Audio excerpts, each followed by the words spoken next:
नमस्कार, मैं अमरजीत झा। आज हम एक नए टॉपिक के साथ आए हैं। पब्लिक सर्विस कमीशन, लोक सेवा आयोग। पहले लोक सेवा आयोग के भीतर में इस बात को देखें कि भारत में पब्लिक सर्विस कमीशन भारतीय शासन व्यवस्था का एक सर्वोच्च व्यवस्था है जिससे हमारी शासन चलती है। इसकी सबसे पहले दो तीन बात को ध्यान रखना होगा। एक, इसका सबसे पहले आप हिस्ट्री को देखिए कि कैसे इसका ये डेवलप हुआ, और वर्तमान में देखिए इसको भारतीय संविधान में कॉन्स्टिट्यूशन के भीतर में इसकी क्या प्रोविजन दी गई है। इसके सबसे पहले तथ्यात्मक प्रश्न के भीतर में भारतीय शासन अधिनियम एक्ट 1919 के प्रोविजन के आधार पर, भारतीय शासन अधिनियम 1919 को ऐसे भी कह सकते हैं, भारतीय शासन अधिनियम 1919 के आधार पर भारत में सर्वप्रथम पब्लिक सर्विस कमीशन गठन करने का प्रावधान किया गया। इस 1919 के एक्ट को 1921 में लागू किया गया, लेकिन भारत में पब्लिक सर्विस कमीशन की गठन नहीं की गई। 1924 में विधि आयोग लॉ कमीशन, विधि आयोग सलाह दिया कि भारत में पब्लिक सर्विस कमीशन का गठन किया जाए। इस आधार पर 1926 में भारत में लोक सेवा आयोग गठन किया गया। 1935 के एक्ट में, अधिनियम 1935 में यह किसी विशेष अधिकार और कार्य दिया गया। इस प्रकार विशेष अधिकार कार्य के रूप में आ गया। अब जब भारत का संविधान जब लागू हुआ तो संवैधानिक प्रोसेस का आधार पर एक्ट 312 के तहत राज्यसभा को अधिकार दिया गया कि आप पब्लिक सर्विस कमीशन का गठन कर सकते हैं। अब उसके बाद एक संवैधानिक प्रक्रिया में यदि हम इसे एक चार्ट से इसे समझा दें आपको, तो यह पूरी बात आपकी समझ में आ जाती है एक तथ्यात्मक आंकड़े के साथ। अब मैं इसको सबसे पहले इसको एक चार्ट के रूप में समझाने का प्रयास करता हूं।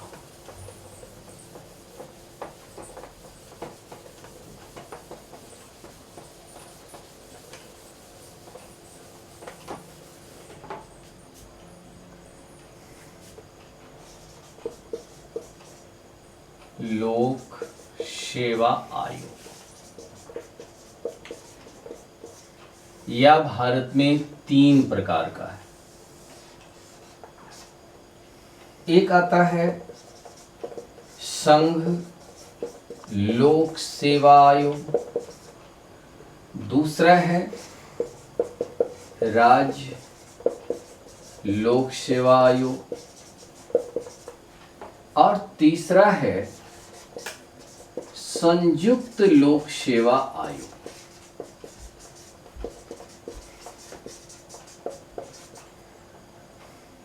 Union public service commission, state public service commission और कंबाइंड पब्लिक सर्विस कमीशन, ये 3 प्रकार की भारत में लोक सेवा आयोग है।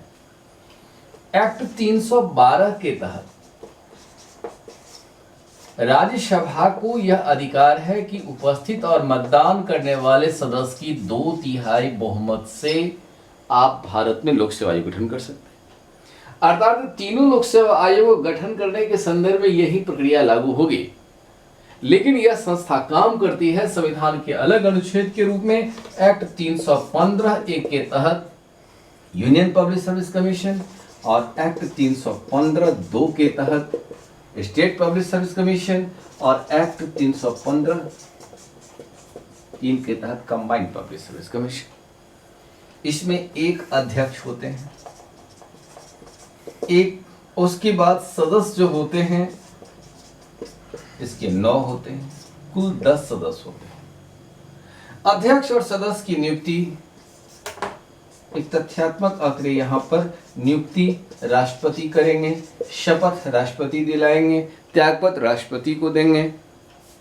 इसका जो कार्यकाल होता है 6 वर्ष या 65 वर्ष की उम्र तक, अर्थात दोनों में से जो पहले पूरा हो जाए ये इनका टेन्योर होता है, कार्य होता है।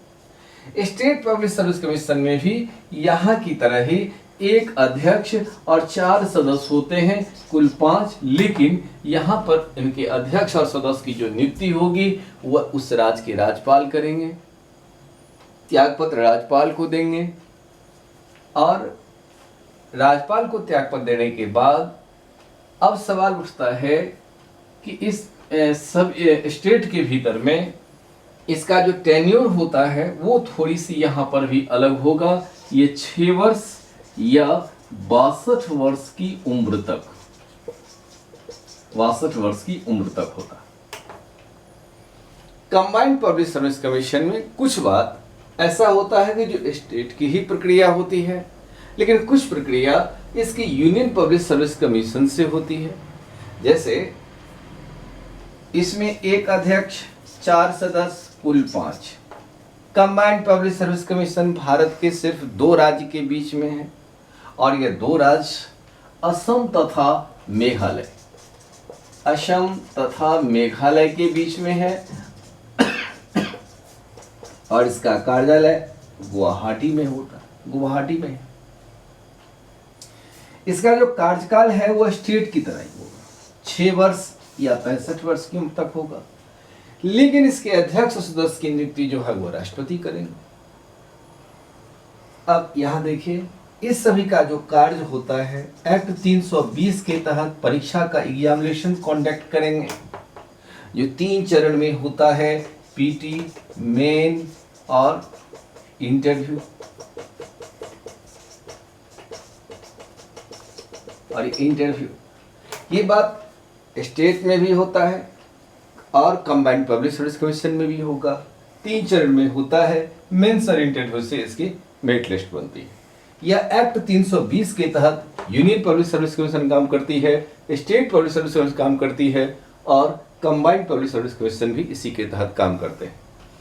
अब इसके भीतर एक बात आता है, एक्ट 323 यानी 323 के तहत यह प्रतिवेदन देता है। सीधा वाली बात को याद रखिए, प्रतिवेदन देता है। 1 साल के भीतर आपने जितना रिक्रूटमेंट किया है, इस रिक्रूटमेंट के आधार पर यह यूनियन पब्लिक सर्विस कमीशन ये अपना प्रतिवेदन राष्ट्रपति को देते हैं और स्टेट पब्लिक सर्विस कमीशन ये राज्यपाल को देंगे और कंबाइंड पब्लिक सर्विस कमीशन जो होता है ये अपना प्रतिवेदन ये भी राष्ट्रपति को देंगे। इस प्रकार से ये भारत में पब्लिक सर्विस कमीशन की व्यवस्थाएं की गई है। एक प्रक्रिया यह क्वेश्चंस में तथ्यात्मक रूप से आते हैं।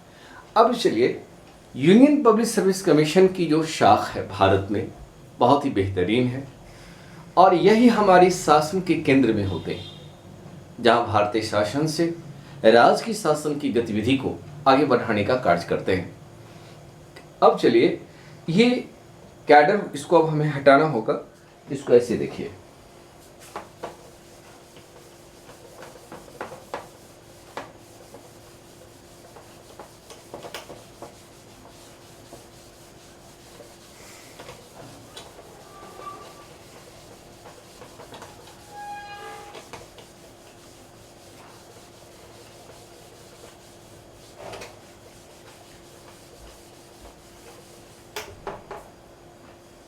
अब आगे देखिए, यूनियन पब्लिक सर्विस कमीशन यानी यूपीएससी जो होती है, इसकी अखिल भारतीय सेवाएं 3 होती है। एक होता है आईएएस, दूसरा आईपीएस और तीसरा IFS, Indian administrative services, Indian police services और इंडियन फॉरेस्ट सर्विसेज। ये केंद्रीय सेवा है। 3 सेवा को केंद्रीय सेवा कहा जाता है।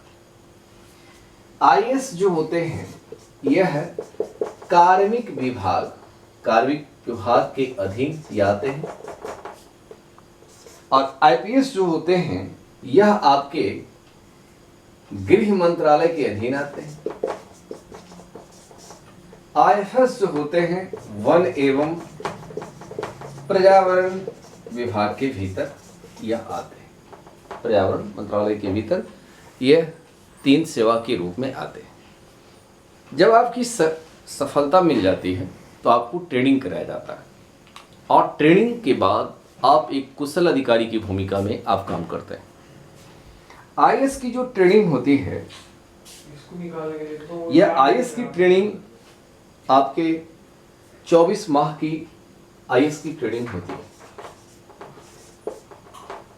और आईपीएस की जो ट्रेनिंग होती है वो आईपीएस की ट्रेनिंग 27 माह की होती है और आईएफएस की जो ट्रेनिंग होती है ये 36 माह की होती है। ये मंथ आपके यहाँ पर बता रहे हैं, ये मंथ की, ये मंथ के रूप में आपकी ट्रेनिंग देना होता है।